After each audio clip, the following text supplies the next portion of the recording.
Let's Burn the Voodoo Forge. Now, you may not know this, but I am the new resident blacksmith. And I think that's what I am. Resident artist blacksmith. Resident blacksmith. Craftsman. Something. I'm the resident blacksmith. I'm the new blacksmith in Granville, Tennessee. Now, Granville is a historic community right on the edge of Jackson County. It's in Jackson County. It's right on the edge of Smith County. There's just a hop, skip, and a jump for me. So I am now blacksmithing down there most weekends and whenever they have festivals and some tours and things like that. So I've been down there a few times and used the forge. They've got a solid fuel forge or a coal forge, as people like to refer to them. But that's what they've got. You know, old cast iron fire pot and hand crank blower. Well, I was having a little trouble getting it hot, and the last time I was there using it, I really looked at it and the fire pot was disintegrating. So let me show you what we had to do there. Well, here is our fire pot from the Granville blacksmith shop, and as you can see, yeah, it's done. There's no fixing that.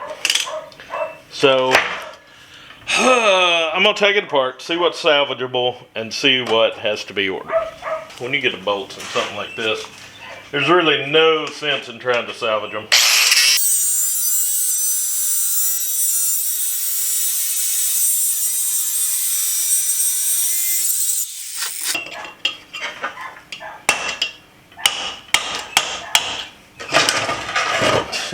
Golly, it's like disintegrating.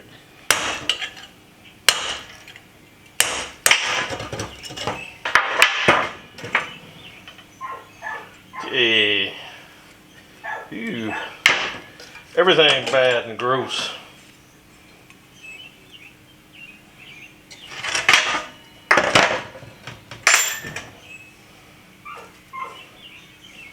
Now, the fire pot is totally trash. The elbow here is in goodish shape. Now, I don't like these swiveling ash dumps, so I'm going to make a hinged ash dump for it. The clinker breaker, I don't know, maybe it could definitely be freed up, but the amount of acetylene that would have to be used, I think we're just going to get a new clinker breaker. Well, here's what we were dealing with, and here is what we have now. This all came from Centaur Forge. The fire bowl here, fire pot, was $108, and the rod and clinker breaker was $51. Now, this is basically just half-inch stock, and did I not have? And, well, it's not a 15 mil. There's my wrench. This is half-inch stock with a flat ground on it, which is not something that I couldn't make, but the clinker breaker is this triangular thing. That'll go in here. We use our existing elbow. Yeah, that works. Gonna have to drill the holes.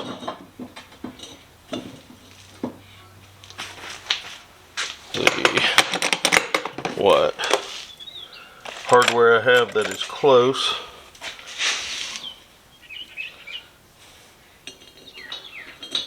Yeah, that ought to work. Yeah, my workbench is a mess. I got 900 things going on. This is a transfer punch. Figure out where I want this thing. And this marks it. So I can go over here and drill my holes with ease.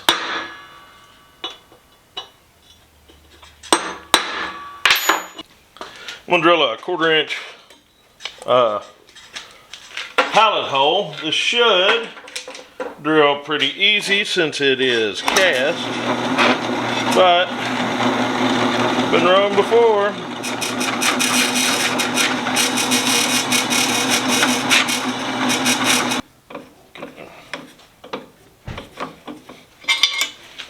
We got a 5/16 in here now.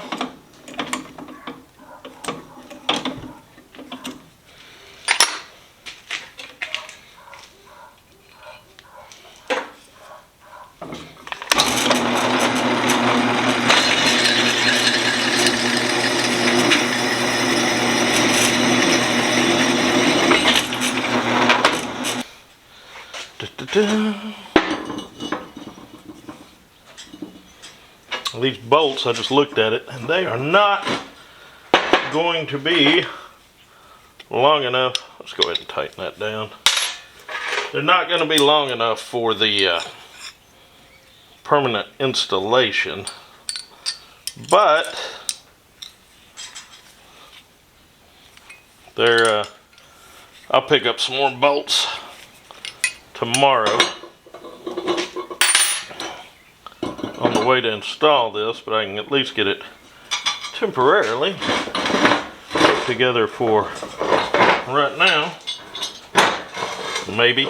Can you see anything?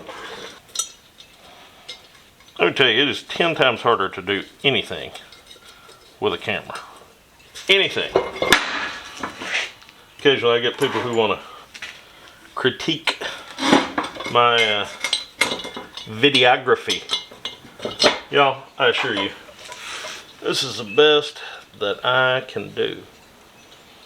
Now when, if it ever comes time to change these out, you know, you end up cutting them because the heat just destroys everything. There we go.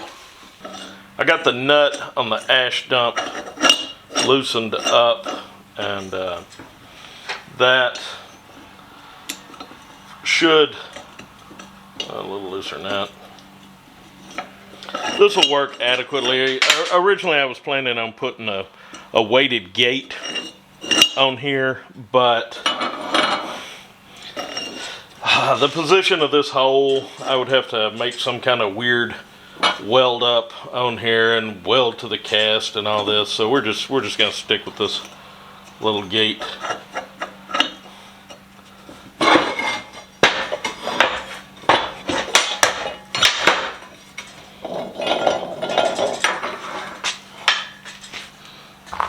Here's the forge, just how I left it.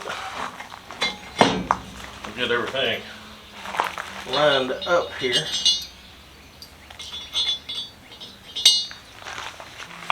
This clinker breaker, so it goes in the groove on the bottom of the fire pot.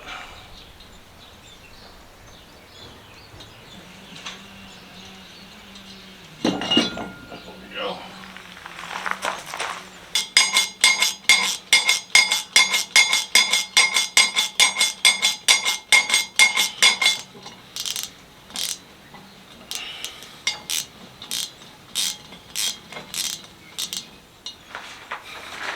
Making sure the clinker breaker is in that little groove. That was the hard line up part. Now we just gotta tighten these bolts and we are ready to go.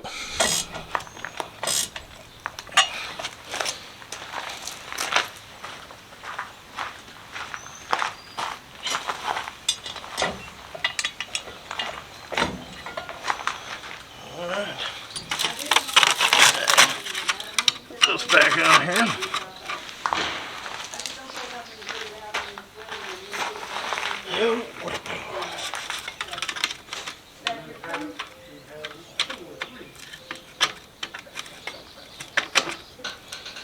Well, everything's hooked up. The handle for the clinker breaker. This is what the clinker breaker does. When you get a clinker down there, if it starts to block up your airway, just wiggle it and breaks the clinker up. There's our two fire pots. You can see the side-by-side comparison. So this one should work a whole lot better. I think we're going to build a quick fire here, just to make sure Everything's copacetic in this bad boy.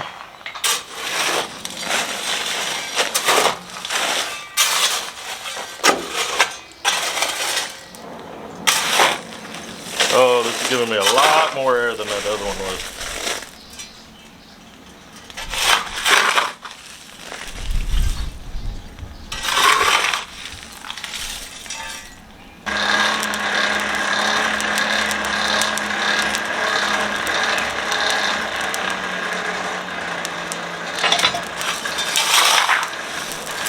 I know brown smoke, that's the bad part of the coal. That's what's got old Al Gore having the vapors. But you can light it and it goes away. This is about where you want it to forge on.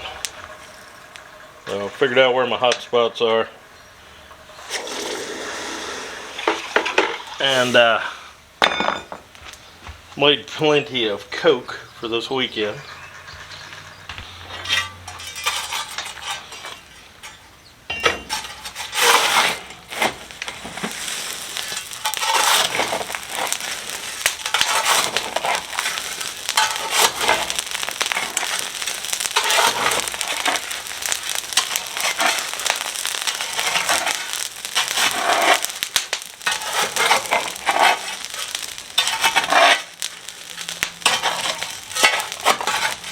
Didn't really have it lit long enough to make any big clinkers.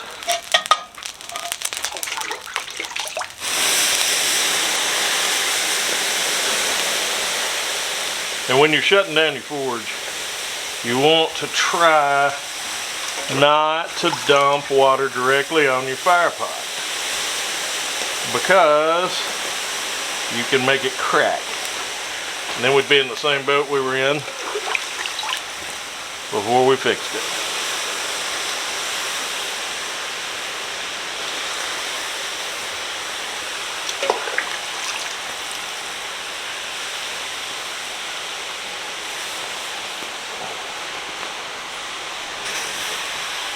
That'll steam for a while. And so we got another tour coming through. There's quite a few people coming through for a Thursday.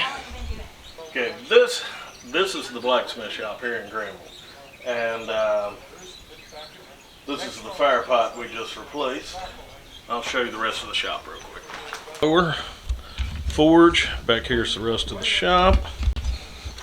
Got two anvils. Got that big ugly farrier's anvil in the back, which apparently belonged to Bucky Hatfield, who was a farrier, and got this little, I think it's a Fisher.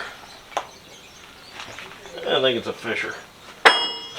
And it works just fine. And then of course we've got us a post vise and a post drill, which I haven't found a chuck for yet, but I'll find one and make sure it's going good. Alright, well, the forge is back in business, which is a good thing because I have a class Saturday. Now I'd like to tell you, Centaur Forge, I ordered that Friday morning, Good Friday, and it was here